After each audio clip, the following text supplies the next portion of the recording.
What is good, boys? It's your boy Rico here, back again with yet another video. And on today's video, I'm going to be telling you guys yet another one of my stories. But before we get into that, make sure you guys leave a big fat thumbs up and subscribe to the channel if you haven't done so already. I'm trying to hit 1,000 subscribers by the end of the year, and if you guys can help make that happen, that'd be very much appreciated. So this is another story with the long time homie.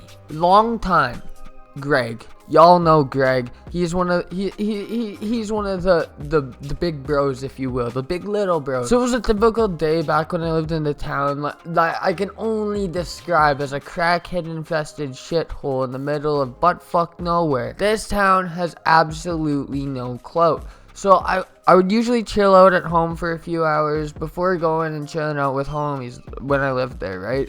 So this day I went and I decided to hang out with the notorious Greg. Or if you haven't heard of Greg, he was on my last Storytime video and the one before that. Make sure you guys go check them out. There will be a link to my Storytime playlist at the end of this video. But I was chilling out with Greg and we were trying to figure out things to do that night. His little nephew was over. His nephew, keep in mind, at the time was like 14, 15 years old. I was like 16, 17, and my buddy Greg was like 15, 16, I believe. So we wanted to take Buddy out to his first party. We wanted to take Greg's nephew out to his first party. So we're gonna have to give fucking Greg's nephew a name. So we're gonna call him Mike. Michael is well, at the time I didn't know him very well. This was one of my first times meeting the bastard. We'll get to that in a bit. But Michael's a very chill guy. I talk to him to this day. He watches all my videos. Shout out to you. You know who you are. But this is one of my first times meeting him. So I at first thought that he was a pretty chill guy. We were hanging out, booling, and we were trying to figure out what we were going to do that day, right? So we decided, you wanna know what, there's an Addy just out of town, why don't we go there and chill out? So that's exactly what we did. We got to the Addy at around 8. When we first started hanging out, it was like 6, so we just had a few bong rips. I do not condone smoking and driving, bad, but we had a few bong rips, and then basically what ended up happening after that is we went to this Addy. Now it was at a dam in the middle of nowhere, right? Like, it was a bush party. So in the old town that I lived in, like in the rat-infested piss hole, nobody would have parties in town because it would always get breaking up by the cops, or some bitch would show up that nobody wanted there and didn't have a car and would always bum people for their beers and their smokes, right? So you would always find parties out of town, right? And this was one of those parties. This was a dam party, and it was basically, there's this giant dam and there's like this creek that runs throughout the whole town. This dam is outside of the town, and it's like where all the fucking teenagers go to party, right? There's a big fire pit there. It's pretty lit, right? So we all hop in this car, right? We all hop in my notorious blue Sunfire. And at the time, like I said in one of my previous videos, in the Crackhead Neighbors videos, I always kept this car, I tried to keep it in the best of conditions, right? I would always try to keep it in pristine condition. I would always keep it clean. So letting people ride with me in this car was a fucking privilege, right? We all hop in the car, right? And we go to the damn party, and we start booling, right? We have a good night. There was a duck that ran into the fire. It was pretty lit. Like, there was a whole bunch of people there. It was super duper fun, super duper, like, it was a pretty good time. Let's just say that, boys. But anyways, we were chilling there, and I told the bros, I was like, you wanna know what? I'm gonna be a homie. I have the key to my car. If you guys need, you can come and grab it and keep your stuff in there. Go grab some stuff. Like, go in there to take bong rip or whatever you need to do. I was being super duper nice about it. So this little fucking bastard, Michael, comes up to me, right? He's not with anybody. I don't think anything of it. He's like, yo, bro, I need the key. I'm like, yo, word, bro. Because I think he's just going to go grab his drinks or grab his bag or something. Or, like, take a bong rip or something. Because we would keep all of our weed stuff in the car. Because, like, fuck, we're trying to get, like, that shit stolen, right? So we'd keep all the weed stuff in the trunk of the car.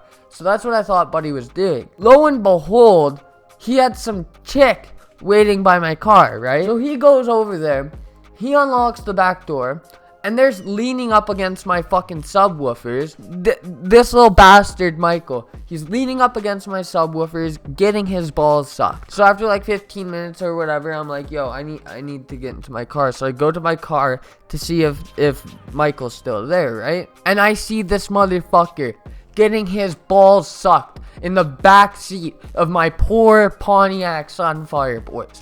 I was pissed. I was so angry. This was one of the first times I met him, and he was getting his balls sucked in my car, boys. It smelled like dick cheese in there for a fucking week afterwards. It was greasy. But I start screaming. I'm like, who the fuck do you think you are? I'm like, get the fuck out. Get the fuck out of my car right now. I fucking grabbed their twisted tees off the front. I frisbeed those motherfuckers into the bush. I saw the bitch's phone on my dashboard in my car. I frisbeed that motherfucker into the bush. Never to be seen again. Gonzo Monflonzo, Donzo Monflonzo, right? Oh, that phone has left the server officially. He has seen enough, and it is time for him to go. So I throw all their shit into the bush, their bag, their fucking everything, right? And I'm like, you want to know what? Fuck this. I don't blame Michael, by the way, because he was smashed. He was right fucking drunk. But just because he was drunk does not give him the right to sexually assault my Pontiac Sunfire. But at the time, I was pissed. My emotions came over me. I was like, yo, bro, you're lucky that you're fucking Greg's nephew. Otherwise, I'd have beat the piss out of you. And then I fucking get in my car. I start it. It reeks in there. It smells nasty. But I get in my car, I start it, and I go up to the fire with my car, like, honking at people, telling them to move. And I go up to Greg, right? And I pull up to him. I'm like, yo, I'm dipping. Fucking Michael got his dick sucked in my car. So I left, right? I drive home. I'm fucking angry. I take a fucking quite a few cheeky bong rips to try to calm myself down. And I pass out. Lo and behold, I don't know how they got home, right? I was their ride home originally, right? So from what I've heard, they were trying to find a ride home, and they were caught in the back of somebody's pickup truck, and then they got a ride home with the police, which is always good. But anyways, that's a story about how my friend Michael got his dick sucked in the back of my Pontiac Sunfire. Hope you enjoy. Leave a big fat thumbs up and subscribe to the channel if you haven't done so already. I'm trying to hit 1,000 subscribers by the end of the year. You already know all that shit. Follow my Twitter, my Instagram, my Snapchat. All of that shit is down below. Anyways, I'm out, boys. Doses. Running around my block, bitch, I'm on that fucking green shit. Now some 50 clips in my Mac 11, it go boom, bitch. There's 4-4 on my waist, and that ice up on my wrists. If I see you rockin' Tommy, I'ma slap you with my blick.